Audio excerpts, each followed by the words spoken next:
How to be less lonely. So personally, faith helps me a lot with this. Praying to God, feeling like I'm not alone, feeling like there's something bigger, like there's a presence of the Holy Spirit helps so much with loneliness. This may seem counterintuitive, but if you have a bunch of people around you who don't really know you and you just have shallow relationships, you're going to feel lonely. But having deep relationships with people can really help. So even if you just have like 2 to 3, one person in your life who you can talk to, that's enough. Just having an actual deep relationship and connection with them. Love yourself. Realize you yourself alone is enough. And enjoy your time alone and find ways to entertain yourself and have fun with yourself and enjoy being alone. Take advantage, do things that you couldn't do when other people are around, whether it's lip syncing in your room or just doing whatever. Just have fun with yourself and enjoy your company because you're amazing. Wisdom Wednesday, 5 ways to improve your work ethic. Number 1, set goals. Setting goals will really, really help because then you have something to work towards and to achieve that makes you want to work. 2, do something you love. For example, if I'm doing singing, I can work as many hours in a day. If I'm doing math, after 15 minutes, I'm going to be like, where's the break? So try to do as many things as you love. Get into working, make it fun, make it almost like a game where every day you're trying to challenge yourself and you're trying to get better and get competitive with yourself, not with other people, but with yourself, and make it fun. Build your work into your schedule. Just make it like brushing your teeth, something you do every single day. Surround yourself with like-minded people who are trying to accomplish big goals, whether that's people in your real life or just watching people on the internet who are inspired. A little bit of Wisdom Wednesday.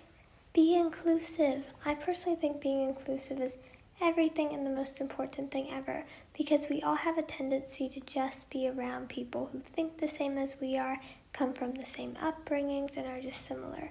But you can learn so much wisdom and so much more by surrounding yourself with other people from different walks of life and different experiences. For example, I've been able to connect with so many people from Brazil, Egypt, India, etc., learn about their cultures, and I have learned so much wisdom from them and just so much amazing stuff. So if you can, try to not just hang out with the people you usually hang out. Hang out with everybody and be nice to everybody because we all live in one world and we're all human. As we're going into this new year, if you're feeling stressed, overwhelmed, or anxious, I have a tip for you that I love to use, which is cast all your anxiety on God. Really just pray to God, let it out, and feel the presence of the Holy Spirit.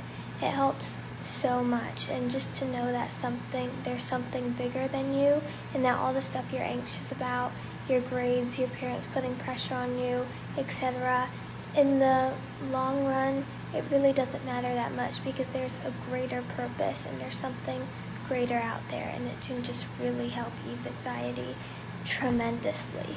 Hope you have an amazing day. Bad advice I've gotten. Live in the moment. Okay, now this seems like a good one on the surface, and even though you should be present, you do have to not just live in the moment and think about the consequences of your actions. Very important. Speed limits mean nothing. Speed limits are there for a reason. Follow the speed limits. Pro show. You should put lemon juice in your hair to make it blonder. Don't do that. Don't do it. To be successful, you should only sleep 2 hours a day. No, sleep as much as you need to. Everybody needs more or less sleep, but if you want to sleep, sleep, because it matters what you're doing when you're awake, not when you're asleep. Perk up.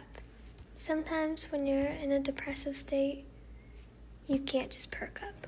5 steps to being a more inclusive person. Number 1 is empathy. Sometimes it's difficult for us to understand why other people have the opinions they do because we weren't brought up in their circumstances, but try to put yourself in their situation and you may see it a little differently. 2, respect other people's opinions even though they're different than you. You're never going to meet somebody who thinks exactly the same way as you. We're all different, but that's what makes us special. 3, don't be selfish. Realize that everybody has a right to be happy and everybody deserves happiness and love no matter what. 4, Go outside of your comfort zone. Don't just talk to people who have like-minded views as you. Talk to people who are different from different backgrounds. 5, don't judge other people. You've never walked in their shoes, so it's really not your place. How to have more hope and see the light at the end of the tunnel in difficult times. Take it day by day, maybe even hour by hour. Just being like, in this moment, everything's fine. Also, every day take little baby steps to make things better if possible. If you're stressed out about final exams, start studying just a little bit every day and study earlier, and that stress will be out. If you're stressed out about a relationship with somebody, just every day make a little effort to make that relationship better, or go no contact if they're toxic.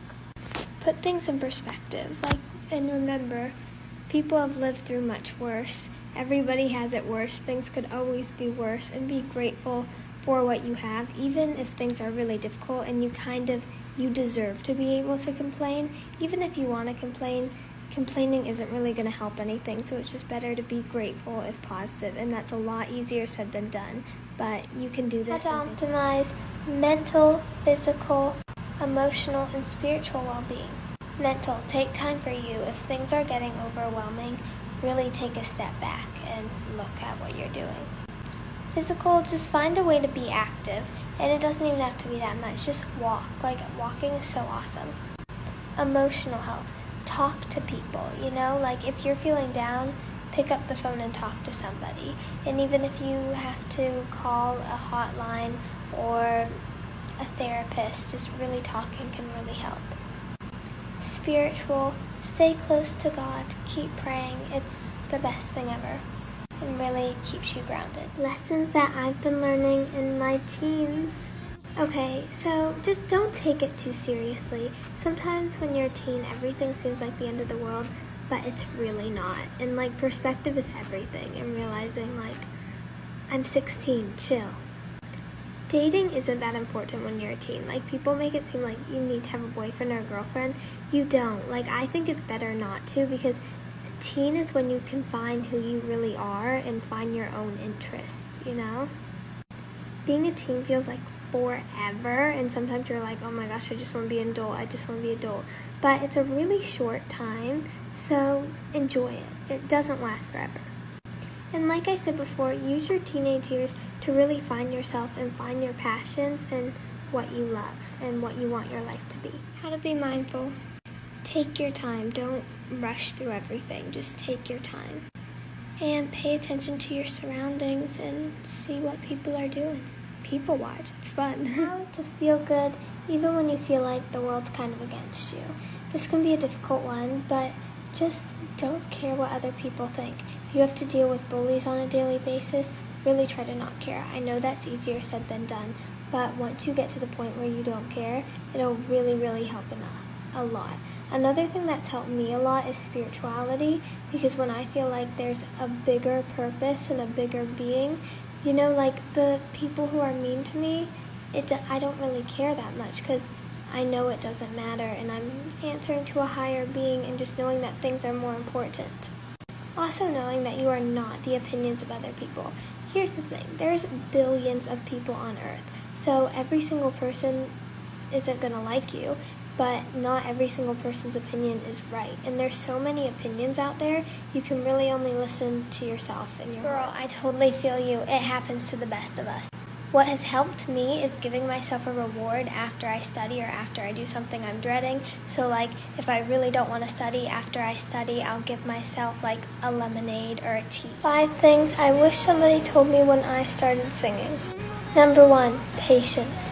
Nothing happens overnight. Number 2, your singing voice will get better over time as you develop. If you're 14, once you get to 16, it's going to be a whole nother level.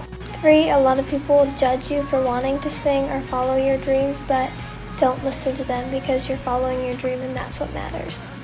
4, always keep the passion of music. When it starts to feel like a job or you start to not love it, that's when it's time to start. But as long as you love it, keep going.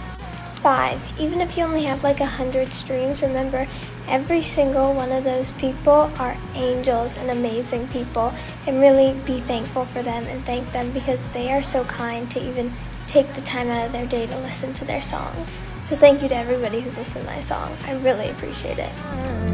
Finally see this will never be healthy. 5 things I wish someone told me before starting high school. Number 1, it's not the end of the world. When you're in high school, you think everything is so important, but it's really not. In the grand scheme of life, being popular in high school means nothing. And being a nerd in high school doesn't have to hold you back or mean anything bad. When you're in high school, you think it's time to experiment and do whatever you want, but just because you're in high school doesn't mean that your actions don't have consequences.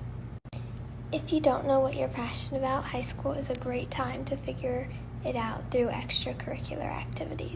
Don't be mean to your parents just because you're in high school now and are embarrassed of them. There's no reason to be embarrassed of them. Unless they're actually toxic. But if they're not toxic and just embarrassing, be nice to them. They love you and care about you. Steps to becoming more emotionally intelligent. Number 1, self-awareness. Self-awareness sounds like a really easy one, but it's actually really hard. But a little ways to be more self-aware is number 1, pay attention to why you feel the way you feel. Really ask yourself. If you're upset, be why am I upset? Am I upset for no reason? Am I upset because of something particular? Is there a pattern in the things that are triggering me and making me upset? You can do this by journaling, just asking yourself questions, writing songs, talking to other people. It can really help you be a lot more self-aware.